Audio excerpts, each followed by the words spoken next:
이 시간 묵도하심으로 2020년 8월 30일 주일 예배를 하나님 앞에 올려드리겠습니다. 기도하겠습니다.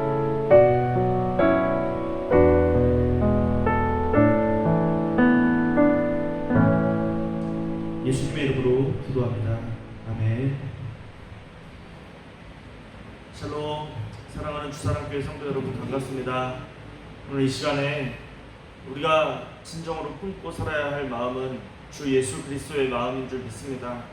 그 마음을 담아 주님을 함께 찬양하기를 원합니다. 내가 그리스도와 함께 찬양하겠습니다.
나라와 민족의 아픔을 우리의 아픔으로, 이 민족의 죄악을 우리의 죄악으로 품고 살지 못했음을 회개하면서 우리가 이 시간 이 나라와 이 민족과 한국 교회를 위해서 함께 중보하며 나아가겠습니다. 기도하겠습니다.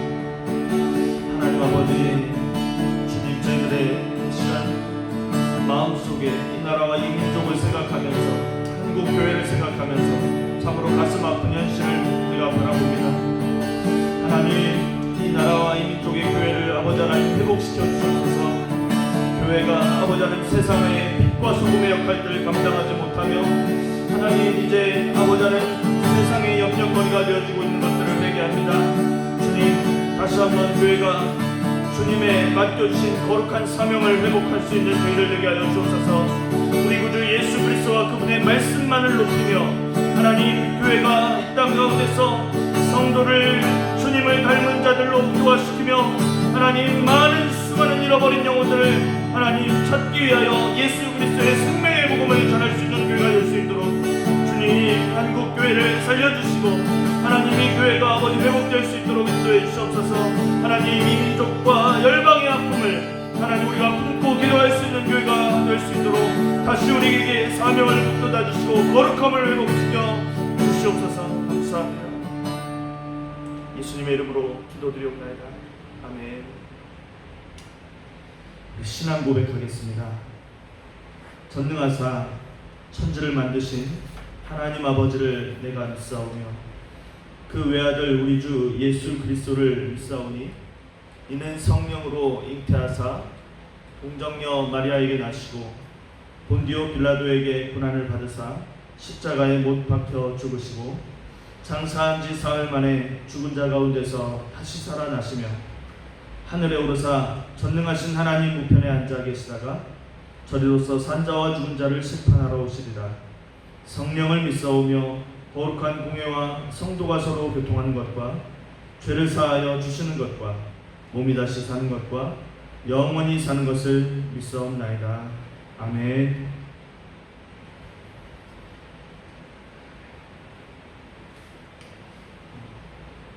사랑하는 여러분, 오늘 우리에게 주시는 하나님의 말씀은 예레미야서 32장 36절에서 44절의 말씀입니다. 구약성경 예레미야 32장 36절로부터 44절의 말씀입니다. 제가 가진 성경으로 구약 1105페이지에 있습니다. 이 말씀을 함께 교독하시겠습니다. 그러나 이스라엘의 하나님 여호와께서 너희가 말하는 바 칼과 기근과 전염병으로 말미암아 바벨론 왕의 손에 넘긴 바 되었다는 이 성에 대하여 이와 같이 말씀하시니라.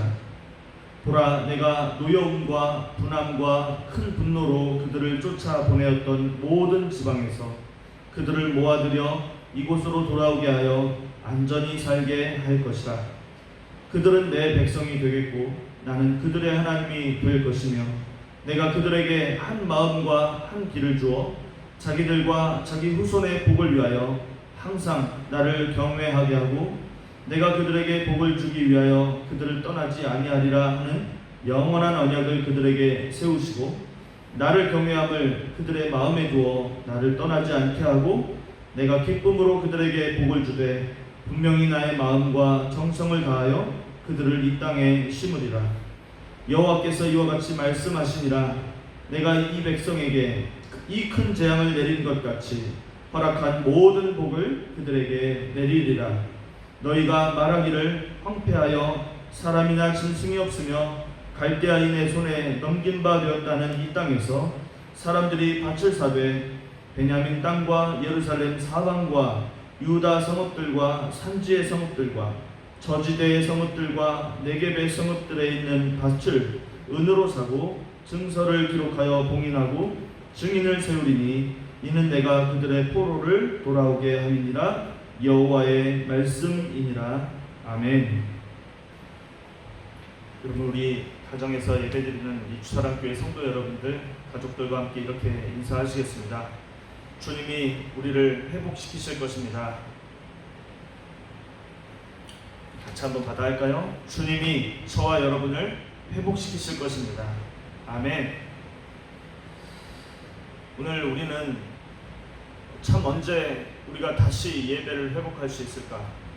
언제 우리가 일상의 삶을 회복할 수 있을까? 학생들은 언제 다시 학교에 갈 수 있고 언제 다시 일상의 삶을 회복하여 우리가 다시 즐겁게 살아갈 수 있을까? 그런 고민들 참 많이 하고 계시리라 생각이 들어집니다. 저 또한 한 주간 삶을 살면서 회복에 대한 묵상을 참 많이 합니다. 저희 아내가 갑상선 암으로 지금 수술을 받고 회복 중에 있습니다. 하나님의 은혜로 참으로 회복하며 다시 한번 주님께서 우리를 붙드시지 않으면 우리는 살아갈 수 없는 존재라는 것을 다시 한번 철저하게 깨닫는 시간들을 보내고 있습니다. 사랑하는 여러분, 우리 주님이 저와 여러분들을 회복시키리라 믿으십니까? 하나님의 회복이 우리에게 있을 거라는 그 믿음이 있을 때 우리는 이 고난을 잘 극복하며 이겨나갈 수 있을 것입니다. 그런데요, 우리가 삶을 살아가는 지금 현실은 녹록지 않습니다. 최근 종교인에 대한 이미지를 지난 6월 달에 통계 조사를 한 것이 있었습니다. 자료에 보면 온라인 조사로 실시가 되었고 전 국민의 만 20세에서 59세 남녀 1000명의 무작위의 사람들을 대상으로 조사를 했는데 코로나19 확진자가 하루 평균 28명에서 51명 수준으로 발생했던 그 기간에 조사가 된 것입니다. 사람들의 불교인들과 천주교인들, 개신교 신자들에 대해서 어떻게 생각하는가 조사를 했더니 불교 신자의 특징은 온화하다 40%, 또 따뜻하다 27%, 또 절제한다 32%가 그렇게 응답을 했습니다. 이것이 큰 그 불교 신자들에 대한 이미지고요. 천주교 신자는 온화하다가 34%, 따뜻하다 29.7%, 또 윤리적이다 23%가 통계 조사가 나왔고 그것이 천주교 신자들의 특징이었습니다. 그렇다면 개신교 신자들의 특징은 무엇일까? 주요 단어들을 모아보니까요, 거리를 두고 싶다 32%, 이중적이다 30%, 사기꾼 같다 29%입니다. 이 통계가 지난 6월 달에 나왔으니까 이제 8월을 지나고 있는 지금 이 통계를 다시 조사한다면 얼마나 높은 수치로 나올까, 참 충격적이고 두려울 수밖에 없는 수치입니다. 여러분, 한국 교회는 신뢰를 다시 회복할 수 있을까요? 기독교 신자는 정말 이 회복이라는 단어를 다시 입에 담을 수 있을까? 이런 참으로 고통스러운 결과를 우리는 눈앞에 목도하고 있습니다. 성경의 말씀에 잠언 20장 30절에 이렇게 있습니다. 상하게 때리는 것이 악을 없이 한다. 이러한 말씀을 우리가 묵상할 때 하나님께서는 때때로 하나님의 자녀들의 거룩함을 회복시키기 위해서 우리에게 징계를 내리신다는 것을 알 수 있습니다. 이것은 부모가 사랑하는 자녀에게 사랑의 매를 드는 것과 같습니다. 오늘 우리의 삶의 이 현장 속에 던져지는 하나님의 매질이 여러분 느껴지십니까? 주님, 어느 때까지 이 매질을 하시겠습니까? 하나님, 이 고난이 찾아올 때 우리가 이런 질문을 하나님께 던지곤 합니다. 그러나 여러분, 잠시만요, 우리의 입을 닫고 하나님의 음성을 듣는 시간을 가지면 어떨지요? 우리의 생각과 말, 습관을 다 내려놓고 하나님은 어떤 생각을 갖고 계실지 말씀을 듣기 시작한다면 우리의 삶에 찾아온 수많은 고통들과 이 고난이 이해가 되어지고 깨닫게 되어질 줄 믿습니다. 느부갓네살 왕이 이끄는 바벨론의 군대에 의해서 포위당해서 성 안에 갇히게 된 유다 백성들은 전혀 소망을 가질 길이 없었습니다. 그들이 가질 수 있는 미래에 대한 생각은 딱 하나입니다. 두려움입니다. 죽을 수밖에 없는 그 고통과 두려움. 선지자 예레미야의 탄식 소리를 들어봐도 이 민족에게는 아무런 소망이 없는 현실이 그대로 드러나고 있습니다. 그런데요, 그런 생각을 하고 있는 유다 백성들의 입을 틀어막고 예레미야 선지자의 탄식을 틀어막고 하나님은 암흑과도 같은 절망 가운데에서 소망의 메시지를 예레미야에게 전하라고 하십니다. 오늘 본문의 말씀 36절과 37절의 말씀입니다. 그러나 이스라엘의 하나님 여호와께서 너희가 말하는 바 칼과 기근과 전염병으로 말미암아 바벨론 왕의 손에 넘긴 바 되었다 하는 이 성에 대하여 이와 같이 말씀하신다.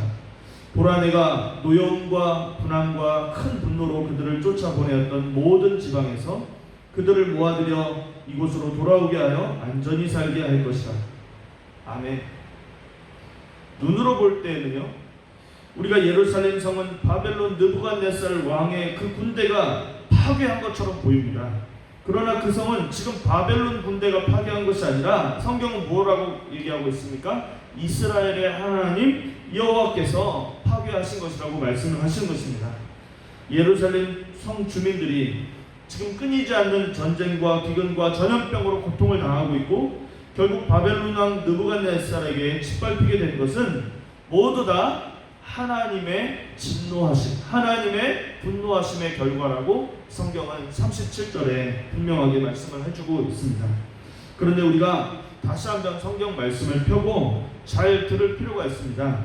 하나님의 음성을 들어야 하는 것이죠. 37절 말씀을 끝까지 한번 읽어보겠습니다.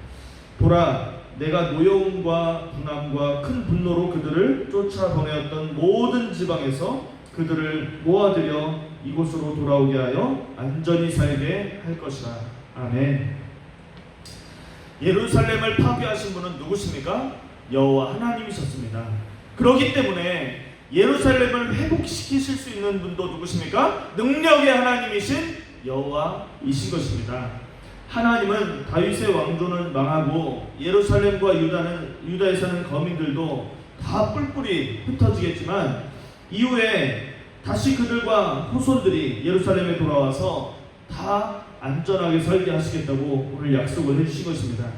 하나님은 결코 죄악을 그대로 좌시하거나 내버려 두는 분이 아니십니다. 그래서 하나님께서는요, 그 하나님의 자녀들의 죄악들을 내버려 두시지 않고 징계하신다는 것이죠. 그러나 벌하신다고 해서 하나님의 백성이라고 하는 영적 지위까지 박탈시켜 버리는 것은 아니라는 것이죠. 우리는 여기서 우리가 사는 이곳에서 죄의 값을 치르게 되는 것입니다. 죄값을 치른 후에 하나님께서는 그의 백성들을 다시 용서하시고 우리를 약속의 땅으로 불러주시고 이전과 같이 보호해 주시는 하나님을 만나게 될 거라는 사실입니다. 도저히 우리가 앞날에 대한 꿈을 꿀 수 없는 이 시간들을 보내고 있습니다. 그러나 우리 주님은 무엇입니까? 주님은 토기장이요, 우리는 그분의 토기장이의 손에 있는 토기입니다. 우리 주님께서는 저와 여러분들을 깨뜨리고 그리스도인들을 깨뜨리고 다시 주님의 손 아래서 재창조하실 것입니다. 미래가 천지를 창조하시고 또 전지전능하신 우리의 살아계신 여호와 하나님의 것임을 믿으십니까? 그렇다면 우리는 두려워하고 겁을 먹을 것이 아니라 지금 고난의 현장에 있을 때, 지금 징계를 받을 때 다시 성경을 펴서 하나님의 말씀을 듣고 그분의 뜻에 순종하기 시작하면 거룩한 주의 백성으로 다시 살아갈 것을 다짐하고 결단하게 되어지면 여러분, 우리 하나님께서는 저와 여러분들을 회복시키리라 믿습니다. 하나님은 그 성읍을 회복시켜 주신다고 오늘 36절과 37절에 약속하셨고, 두 번째는요, 하나님께서는 언약이 회복되어질 것을 말씀하여 주고 있습니다. 38절에서 41절을 보시면요, 그들은 내 백성이 되겠고 나는 그들의 하나님이 될 것이며 내가 그들에게 한 마음과 한 길을 주어 자기들과 자기 후손의 복을 위하여 항상 나를 경외하게 하고 내가 그들에게 복을 주기 위하여 그들을 떠나지 아니하리라 하는 영원한 언약을 그들에게 세우고 나를 경외함을 그들의 마음에 두어 나를 떠나지 않게 하고 내가 기쁨으로 그들에게 복을 주되 분명히 나의 마음과 정성을 다하여 그들을 이 땅에 심으리라. 아멘. 출애굽 당시에 여러분, 이스라엘 민족이 시내산에서 금송아지를 만들고 그들이 아론과 더불어서 그의 백성들이 우상 숭배를 했을 때 하나님께서는 이렇게 말씀하셨습니다. 내가 저들에게 가나안 땅을 주겠으나 나는 그들과 함께 가지 아니하겠다. 그렇게 말씀하신 일이 있습니다.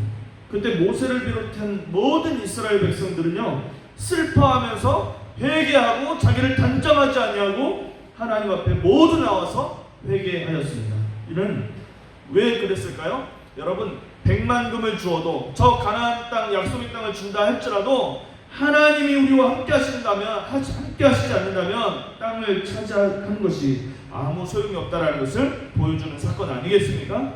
하나님은 예루살렘 성만이 아니라 언약을 회복해 주시고 이스라엘의 하나님이 되시겠다고, 내가 너희들과 함께하는 여호와 하나님, 임마누엘의 하나님이 되시겠다라고 약속하고 계신 것입니다.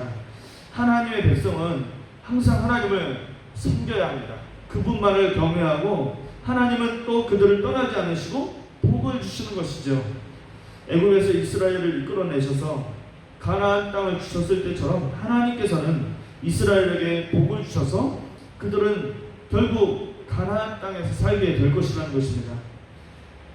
우리가 비록 죄로 인해 주님으로부터 잠시 멀어질 수 있어도 주님은 진정한 회개를 하면 주님께서 반드시 모든 것을 회복시키신다는 것을 말씀하셨습니다. 그러므로 우리가 더 중요한 것이 이 시간 무엇일까요? 하나님의 말씀인 성경을 읽고 해석하는 능력, 지성을 갖추는 것이 아니라 그 성경 말씀에 담긴 하나님의 마음을 알고 하나님의 마음으로 우리 자신을 바라보고 온 마음을 다하여 우리가 회개하는 것입니다. 바로 그러한 회개가 우리에게 일어날 때 하나님은 모든 것을 온전하게 회복시킨다고 약속해 주신 것입니다. 마지막으로 세 번째는요, 하나님께서는 성읍의 회복, 언약의 회복, 그리고 땅의 회복을 약속하셨습니다. 땅이 회복되리라. 42절과 44절의 말씀입니다. 여호와께서 이와 같이 말씀하십니다. 내가 이 백성에게 이 큰 재앙을 내린 것 같이 허락한 모든 복을 그들에게 내리리라. 너희가 말하기를 황폐하여 사람이나 짐승이 없으며 갈대아인의 손에 넘긴 바 되었다는 이 땅에서 사람들이 밭을 사되 베냐민 땅과 예루살렘 사방과 유다 성읍들과 산지의 성읍들과 저지대의 성읍들과 네겝의 성읍들에 있는 밭을 은으로 사고 증서를 기록하여 봉인하고 증인을 세우리니 이는 내가 그들의 포로를 돌아오게 함이니라. 여호와의 말씀이니라. 아멘. 여러분, 예레미야는 하나님이 말씀하셔서 땅을 샀습니다. 사실 그러나 예레미야의 눈으로 봤을 때 멸망해가는 조국, 바벨론의 포로로 잡혀가야 할 만한 그 죄를 지어있는 민족의 죄악들을 보면서 다시 내가 살아있는 동안 내가 산 이 땅에 돌아와서 그 땅의 소산을 내가 먹을 수 있는 그런 자격이나 있을까? 여러분, 그런 가능성은 희박합니다. 거의 없습니다. 하지만 하나님은 예레미야가 그 땅을 사는 모습을 통해서 그 땅을 사는 것은 상징적인 의미가 있는 것이죠. 지금 포로로 끌려갈 수밖에 없는 위치에 놓여져 있는 그런 상황 가운데 풍전등화에 있는 나라의 그런 위치 속에서 땅을 산다라는 의미는 무엇입니까? 유다 백성들이 지금 고난받고 징계받지만 결국엔 하나님의 백성으로서 위치를 회복하고 하나님의 백성들로서 그 땅 성읍에서 누리면서 매매하면서 살아갈 수 있도록 회복을 시켜주시겠다라고 하는 하나님의 복을 보장받고 있는 것입니다. 하나님은 자기 백성에게 재앙을 내리셨지만 재앙만큼이나 큰 복을 내리실 것입니다. 유다의 땅은 황폐하여서 아무도 살지 않는 광야같이 되겠지만 하나님의 은혜로 말미암아 다시 그 땅을 사서 경작하는 일이 일어날 거라고 주님은 말씀해 주신 것이죠. 그러므로 우리가 중요한 건 무엇이에요? 여러분, 고난과 징계 속에서 이 전염병과 기근과 큰 싸움 속에서 이스라엘 백성들이 다시 주목하여야 할 것은 무엇입니까? 살아계신 여호와 하나님과 그분의 말씀이라는 것이에요. 그래서 그 예레미야가 땅을 산 것은 결코 어리석은 선택이 아니라 하나님의 구원의 증거를 보여준 증거의 역할을 하는 것이므로 여러분, 그 순종의 열매가 반드시 그 믿음의 열매가 맺히리라는 것을 예레미야의 삶을 통해서 우리는 깨닫게 되는 것입니다. 예레미야는 70년 후에 베푸실 하나님의 은혜를 바라보았어요. 비전이죠. 우리도 지금의 일뿐이 아니라 대대로 이어질 하나님의 복에 대한 관심을 가지고 우리 후손들에게, 우리 자녀들에게 하나님의 복을 물려줄 수 있어야 합니다. 땅을 사자는 것이 아닙니다. 여러분, 지금 복권사라는 게 아니라요, 교회 건물이나 그런 세상의 복에 우리가 투자하자는 것이 아닙니다. 하늘의 복으로 시작을 하고 하늘의 복으로 성장하게 될 다음 세대들을 잊어버리지 말자는 거죠. 그들을 잃어버리지 말고 그들도 역시 복음으로 살도록 해야 하는 사명이 저와 여러분들에게 있는 줄 알고 복음 전하는 일에 생명을 드리는 저와 여러분들의 삶이 되시기를 바랍니다. 결론을 맺겠습니다. 우리 인생 가운데 정말 어두운 터널 같은 시기를 지나가고 있습니다. 이러한 때를 만날 때 혹시 그것이 하나님이 우리에게 우리의 죄를 드러내시고자 하는, 우리의 죄악을 고치시려고 하는 하나님의 수술대가 아닌지 점검해야 한다는 것입니다. 죽음에 이르는 병이 저와 여러분들에게 걸려들었는데 듣지도 않을 약을 처방하는 일은 하나님은 하시지 않습니다.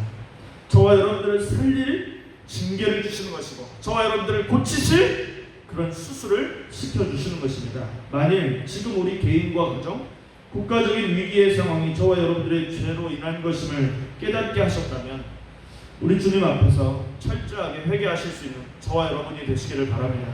그러면 우리 주님은 모든 것을 회복시키실 것이며 우리로 하여금 진정으로 하늘의 복이 무엇인지 그 하늘 복으로 살아가는 그리스도인이 되게 하심으로 지금도 잃어버린 영혼들을 찾아 구원하길 원하시는 하나님의 그 능력이, 하나님의 복음이 저와 여러분들의 미천한 그 모습 속에서도 흘러가게 하실 거라고 저는 확신합니다. 시간 함께 기도하겠습니다. 하나님 아버지, 고맙고 감사드립니다. 주님의 은혜가 우리에게 부어질 줄 믿습니다. 아버지 하나님, 우리들은 철저한 죄인입니다. 하나님, 민족의 죄를 보고도 모른 척하고 있는 죄인들입니다. 하나님, 세상의 탐욕에 아버지 사로잡힌 죄인들입니다. 저희들의 죄악을 용서해 주시옵소서.